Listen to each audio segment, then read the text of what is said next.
Hola chicos, ¿cómo les va?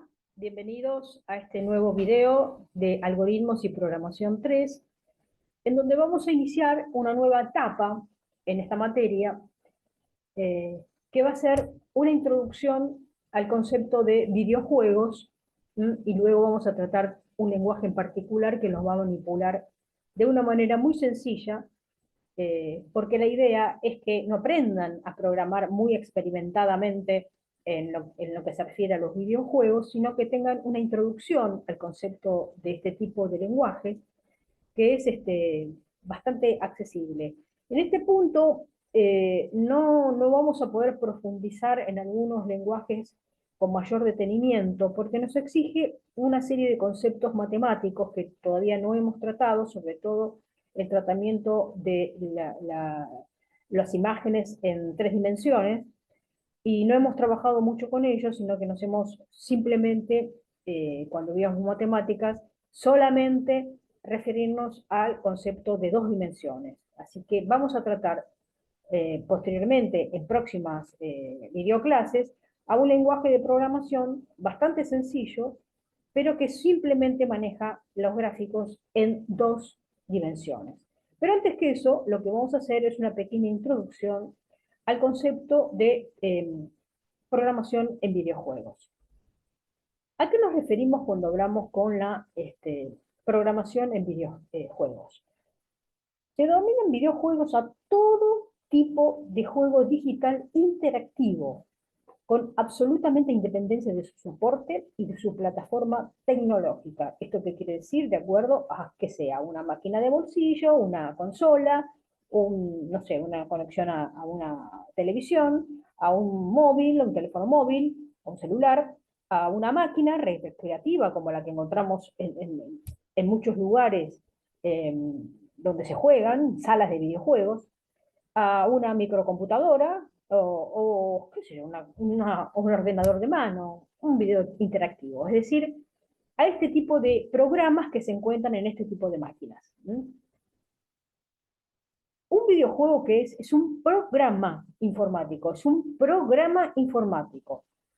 Obviamente el fin va a ser el entretenimiento y está basado en la interacción entre una o varias personas. Es decir, puede jugar una persona o puede jugar más de una persona. ¿Cuáles son los elementos básicos de la teoría del videojuego? Bien, el primer punto que vamos a tratar, y tal vez el más llamativo, el que nos llame más la atención, es la interfaz gráfica. En inglés su abreviatura es GUI o Graphical User Interface, interfaz gráfica de usuario, que es el vínculo de comunicación entre la consola y el jugador. ¿Mm? Esto nos ayuda a comunicarnos con nuestro personaje o a entender mensajes que nos da el videojuego. Por ejemplo, la barra de vida, la cantidad de vidas que tenemos, si los enemigos tienen un nombre, que aparezcan en pantalla, los iconos de acción o de recoger objetos, o cualquier elemento que se pinte en la pantalla y nos indique algo, alguna información. Una buena interfaz hará el juego más divertido, por supuesto, porque no nos va a retrasar. Será rápido de usar y de entender, por el contrario, si no tiene una interfaz amigable, puede hacer que el videojuego sea engorroso de manejar. Y, por lo tanto, no se usa mucho. Por otro lado, el otro elemento fundamental es la actividad que puede llegar a tener un jugador. En el videojuego se combina el juego en tiempo real con un espacio o mundo ficticio que es absolutamente navegable en la pantalla, en que las situaciones y eventos narrados están ocurriendo. Aparecen avatares, cosas al azar, y sustitutos controlados por el jugador que pueden influir sobre lo que aparece en la pantalla.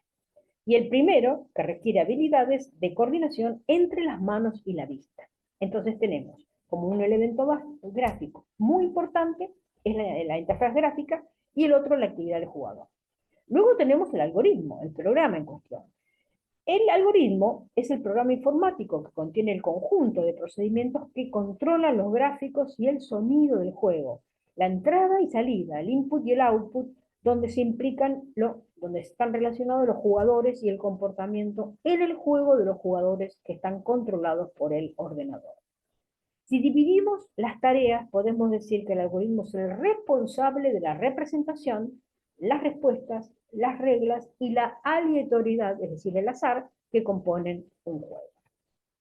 Por otro lado tenemos los gráficos, que es la representación de la interpretación de esos gráficos, los sonidos, los movimientos del juego y la simulación de su mundo, que es absolutamente ficticio, en que las acciones y eventos narrados ocurren si es que lo tienen. Con la unificación de estos elementos, la GUI, la actividad del jugador, el algoritmo y los gráficos, puede resultar una experiencia de juego continua y absolutamente coherente. ¿Cuáles son las características y el género de los videojuegos? Porque hay de distintos rubros. Tenemos de aventura, que son los juegos en los que el protagonista debe avanzar en la trama interactuando con diversos personajes y objetos. Los educativos, juegos cuyo objetivo es dar a conocer al usuario algún tipo de conocimiento. Su mecánica puede abarcar cualquiera de los tipos de géneros. Por otro lado, tenemos juegos de simulación, que involucran al jugador en una situación simulada determinada, ya sea de gestión de un zoológico, una ciudad o una vida propia virtual. Hay algoritmos deportivos que se basan en deportes reales o ficticios y pueden subdividirse en simuladores. De carreras, que son juegos en que se pilotean diferentes vehículos, ya sean reales o ficticios, para ganar diferentes carreras. Tenemos juegos de estrategia, que se caracterizan por la necesidad de manipular a un numeroso grupo de personajes, objetos o datos para lograr los objetivos. Según su temática, hay juegos de gestión y bélicos. Después tenemos juegos de lucha, juegos de terror, plataformas que se caracterizan por tener que andar y saltar o escalar sobre una serie de plataformas y acantilados, ¿eh? Tipo Super Mario. Juegos de rol que se inspiran en los juegos de rol clásicos, donde el protagonista interpreta un papel y ha de mejorar sus habilidades mientras interactúa con el entorno y otros personajes. Y los musicales, que están relacionados con la música y los instrumentos. Los videojuegos, como verán, hay de distintas características, como hemos visto, y de diferentes géneros. Pero se pueden clasificar como un género u otro dependiendo de su representación gráfica también, el tipo de interacción entre el jugador y también con la máquina, la ambientación y su sistema de juego, siendo el sistema de juego el criterio más habitual a tener en cuenta en cuanto a la división y características. Obviamente, desde ya les digo que no existen videojuegos hace una cierta poca cantidad de años, sino que existen videojuegos desde muchísimo tiempo atrás, muchísimo tiempo atrás. Esta pequeña línea del tiempo que está trazada acá habla de 1967 como la raíz misma, que en donde los principales videojuegos estaban, eh, no sé, encapsulados en consolas de videojuegos, eh, en este caso que eran una caja medias rectangulares, ¿no? Eh, donde se podían utilizar algunos juegos como el Brown Box, que era uno de los más antiguos. A partir de 1981 y hasta el 85, la industria empezó a crecer de a poco, ¿no? Y empezó a modificar el juego Pong, que fue un juego muy tradicional, que como el de lucha, de plataformas y de juegos de rol. Los juegos clásicos, como el Pac-Man, aparecieron acá, el Mario Bros. Y otros. El Super Mario Bros. También. A partir de 1994 y hasta el 2000, Sony, una empresa que se fabricaba este tipo de elementos, hizo su entrada con la primera PlayStation, que son los primeros, digamos, consolas que aparecieron con este nombre, y las desarrolló Sony. Luego, bueno, existen muchísimas PlayStation, como ustedes saben, y también en el mercado también se incorporó Microsoft como proveedor de este tipo de algoritmos. A partir de eh, más o menos 2005, 2012, aparecieron diferentes versiones de PlayStation, eh, y también fueron reemplazadas algunas Nintendo por versiones más o menos actuales. Obviamente que este tipo de plataformas no es, según mi generación, mi fuerte, pero bueno, tengan en cuenta, y ustedes están como personas más jóvenes al tanto de esta situación, ¿no? Obviamente que las consolas actuales desarrollan juegos de excelentísima calidad como las últimas versiones de Nintendo, PlayStation y otras portátiles eh, muy importantes y que han tomado un gran vuelo en este momento. Así que los videojuegos no es una cuestión de hace unos días atrás, sino que vienen de hace un tiempo largo.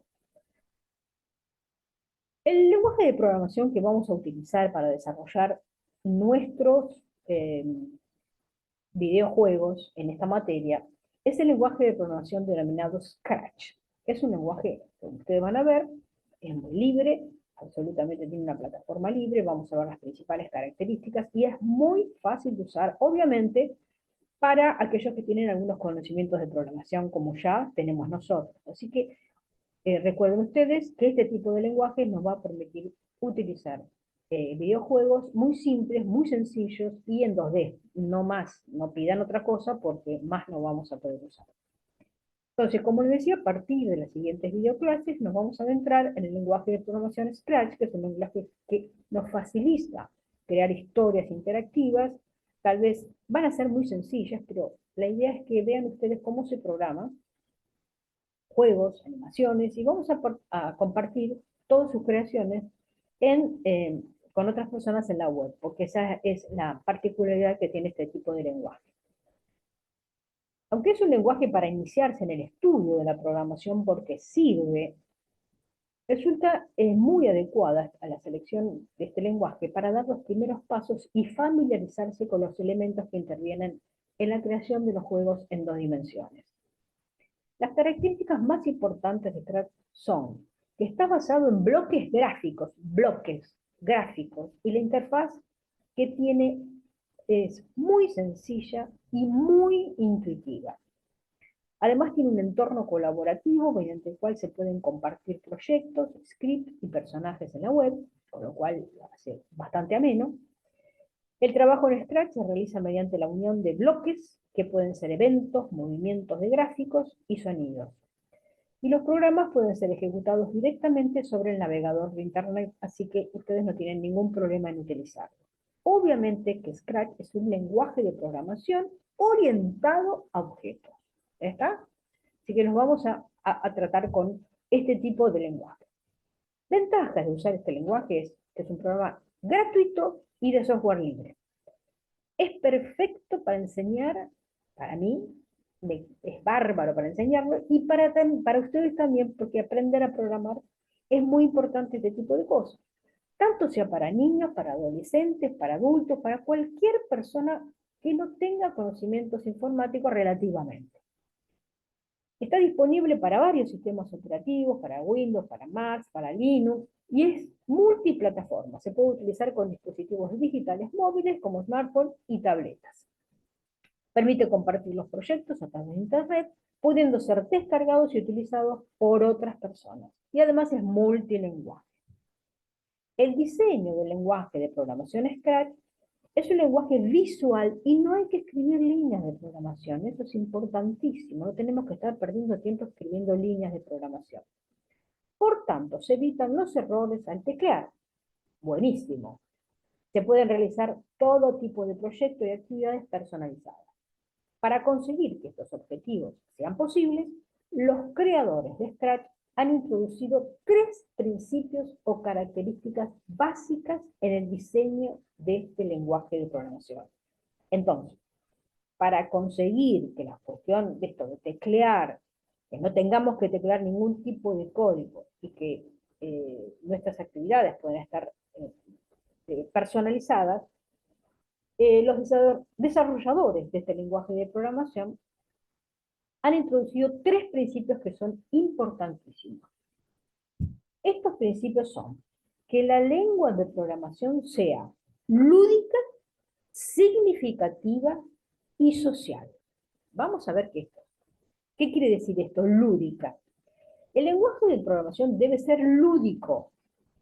La idea es que la lengua de programación facilite el juego. Lúdico viene de juego, eso es lo que quiere decir lúdico. La idea es que la lengua de programación facilite el juego y que se pueda probar con facilidad diferentes opciones. Scratch tiene unos bloques de programación, bloques, ¿no? Conjuntos de programación de diferentes colores, con lo cual eso facilita enormemente la programación. Con estos conectores ustedes van a ver que se engloban, se meten estructuras del mismo color dentro de estos bloques. El objetivo es que se pueda jugar con ellos desde el principio y probar a construir sencillos programas. Entonces, que sea lúdico. ¿Qué queremos que decir con que sea significativo? La experiencia al utilizar el lenguaje de programación debe ser significativa. Quiere decir que tiene que significar algo. De este modo, en el diseño de Scratch, sus creadores han dado prioridad a dos criterios de diseño: la diversidad, que puede soportar diferentes tipos de proyectos, historias, juegos, animaciones, simulaciones, y personalización, que los proyectos se puedan personalizar importando fotos, voces, gráficos, lo que fuera. Entonces tiene que ser significativa, tiene que significar algo. Y por el otro lado, tiene que ser social, es decir, tiene que haber un aspecto social que prevalece. El uso de la lengua de programación debe propiciar la interacción social. El desarrollo de Scratch va unido al desarrollo de su página web. Ustedes van a ver después que tiene una página web muy interesante. Para que Scratch tenga éxito, necesita que una gran comunidad de personas comparta, apoye, critique, colabore y pueda construir sobre el trabajo de otros. Así, el concepto de compartir está construido en el entorno de interfaz de usuario. Haciendo un clic sobre compartir, los proyectos suben a la página web de Scratch para ser compartidos. Otras personas apoyarán, criticarán y construirán sobre proyectos de otros. El objetivo es que finalmente se resulte una experiencia de aprendizaje interactiva y enriquecedora para todos. Entonces, son tres conceptos: que sea lúdico, significativo y que pueda haber interacción social, es decir, un mecanismo de compartición entre las diferentes personas que puedan llegar a utilizar este tipo de lenguaje de programación. El uso de este programa puede servir para contribuir al desarrollo de algunas habilidades de orden superior y directamente relacionadas con la adquisición de competencias claves, como pueden ser el análisis, que es la capacidad para distinguir y separar las partes de un todo hasta llegar a conocer sus principios o elementos; síntesis, capacidad para llegar a la composición de un todo a partir del conocimiento y reunión de sus partes; la conceptualización, que es la capacidad de abstraer los rasgos que son necesarios y suficientes para describir una situación, un fenómeno o un problema; el manejo de información, que es la capacidad para visualizar y ubicar los datos y la información necesarios para la mejor comprensión de un fenómeno o una situación dada; discernir las pertenencias de datos e informaciones disponibles y encontrar tendencias o relaciones entre cómputos desordenados de datos o información. También las competencias se apoyan en el pensamiento sistémico, que es la capacidad para visualizar cómo un sistema, los elementos constitutivos de una situación o fenómenos, así como la habilidad de visualizar los sistemas como totalidades que forman parte de totalidades como que forman parte de totalidades mayores, aún más grandes, y que pueden ser descompuestos en habilidades menores. El pensamiento crítico, que es la capacidad de pensar por cuenta propia y analizando y evaluando la consistencia de las propias ideas, de lo que lee, de lo que se lee, de lo que se escucha, de lo que se observa. La investigación, que es la capacidad para plantear interrogantes claros como con respecto a una situación o un fenómeno dado. Y la metacognición, que es la capacidad de reflexionar sobre pensamientos propios, incluye la planeación antes de una tarea, el monitoreo durante una tarea y la autoevaluación cuando se termina. Entonces, estas son las competencias que tienen que ver con el desarrollo de este lenguaje: el análisis, la síntesis, la conceptualización, el manejo de información, el pensamiento sistémico, el pensamiento crítico, la investigación y la metacognición. Entonces, hasta acá hemos visto las características más importantes que tienen los videojuegos, que hemos visto de qué se trata, cuáles son los componentes básicos, hemos visto que existe una historia de los videojuegos, que no es una cuestión reciente, que son viejos los videojuegos, hace mucho tiempo que se han desarrollado, para distintos tipos de máquinas que los van a utilizar. Y luego vimos que vamos a utilizar de aquí en adelante, en las próximas videoclases, el lenguaje de programación Scratch. Vamos a ver en qué consiste, sus diferentes eh, partes que tiene, el entorno integrado de desarrollo que contiene, y poco a poco vamos a ir realizando algunos programas que nos van a servir para manejarnos en este tipo de lenguaje. Bueno, hasta acá chicos, ha sido esta videoclase, espero que les haya gustado, y bueno, nos vamos a encontrar en la próxima. Muchísimas gracias por todo y hasta entonces.